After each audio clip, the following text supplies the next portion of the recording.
All right, good evening. I want to really quickly kind of take a few minutes and go over the important parts of this first chapter that you're responsible for.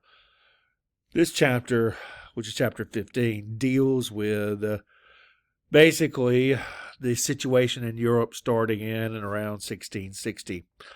One of the first things that you're going to see this chapter talk about is a new monarchical style called absolutism or absolute monarchy. The essentially absolutism or absolute monarchy is where you give absolute power, total complete power to one individual. Louis XIV from France is our best example of the absolute monarch. So, as you go through this chapter, you're going to really trying to figure out why certain countries in Europe began to embrace this idea of giving a king complete power. There are some really good reasons why that you might want to give a person complete and total power. There are also some problems, as you will find out by going through the chapter. Okay. There are other examples across Europe as well, whether it's Peter the Great in Russia, whether it is the development of the monarchy in Prussia. Okay, so you're going to kind of take a tour of Europe looking at some of the rise of some of these absolute monarchs. But your anchor point is Louis XIV. Louis XIV of France is our best example of what an absolute monarch is. So as you read, okay, make sure that you understand why Louis and how Louis became an absolute monarch, because his journey is very different from other places in Europe. Why is Louis the Sun King? Why is he such an absolute monarch? Why is that important? Okay, what is going on? How does he even use a place like Versailles, the probably the grandest palace in Europe, to use that as a statement of his power? So, as you go through this, kind of follow along, and there is even some religious parts that you need to understand as well. From there, you sort of go on, and I'm not going to kind of go through this blow by blow. You can do that on your own, but like I said, make sure that you understand what really is going on in absolute monarchy. Okay. Now, the next, you're going to see some alternatives. Okay. What goes on in other places. Okay. The most important is what goes on in England. England tries really several times to establish an absolute monarchy. Charles II tries to be an absolute monarch. As you can see, that doesn't end so well for him. In 1660, after Parliament rules England for a while, then Charles I was beheaded in 1660. Charles II comes back in 1660, and you'll see that he eventually is going to try to even become an absolute monarch himself. When he dies without any heirs, okay, when Charles II here dies without any heirs, his brother James is going to become king. He is not only going to try to become an absolute monarch, but he's also a Catholic.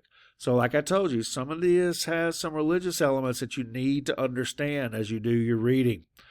So when James becomes king, it leads to a revolution, the Glorious Revolution of 1688, and then eventually the signing of the English Bill of Rights in 1689. Notice that says the Bill of Rights. This is the English Bill of Rights. It is different from our Bill of Rights that goes after the ratification of the Constitution. Essentially, the English Bill of Rights gives Parliament the ability to rule England, not a king. So that is a really important step, and it is a very different step than what you saw with absolute monarchy. So after the Glorious Revolution, James is booted out and replaced by William and Mary. The Glorious Revolution, it's the Bloodless Revolution, is why it's sometimes called glorious, okay? And it is a very, like I said, different process than what goes on in France. So then, as a result, you get some different policies that go on And you get this guy, John Locke, who writes his 2 treatises on government in 1690, supporting what the English have done. Locke didn't like absolutism. He thinks that what the English have done is a good thing. Trust me, Locke's critiques of absolutism, his 2 treatises on government, are going to be really important to us in a day or two when we start talking about the American Revolution, especially this idea that government is a contract. And if the government fails to uphold that contract, then it can be replaced.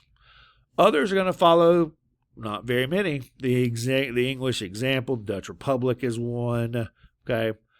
But you are essentially starting to see, all right, how Europe is either moving towards the absolute monarchy camp or the absolute monarchy camp or the I guess, non-absolute monarchy camp. This also is a time period of tremendous wars in Europe, a lot of them religious. So from there, you'll start talking about some of these wars that are going on in Europe. 9 Years' War, the War of Spanish Succession, okay, the Peace of Utrecht, okay. Also, you're going to kind of see that this is also the age where religious wars begin to start to wane, and you're going to start seeing more political wars as we get into the 1700s. So this is what Europe looks like in 1713. Notice, by the way, because this is important later on, there is no unified Germany, okay? There is Prussia, this Brandenburg, Prussia area right here, which is going to be really important later on. There's also no unified Italy, okay? So there are certain parts, even in Europe in 1713, that are not nations. That'll be a really big deal later on. From there, you kind of go on a little tour of that map. You'll talk a little bit about the Austrian Empire, the rise of Prussia. Also, you'll start talking a little bit about Frederick the Great, the beginnings of Russia. And you'll kind of see that kind of take us to the end of the chapter, okay? So this chapter, remember, is basically setting up a contrast of what goes on in absolute monarchies, what goes on in the rest of Europe. So you're setting yourself up really to kind of get a picture of Europe at the end of, or really at the beginning of the 1700s, okay? All right, good luck. Read hard. All right, be very careful when you're reading. You can print out that outline, or you can use this but as you read, it's probably a good idea to jot down some notes.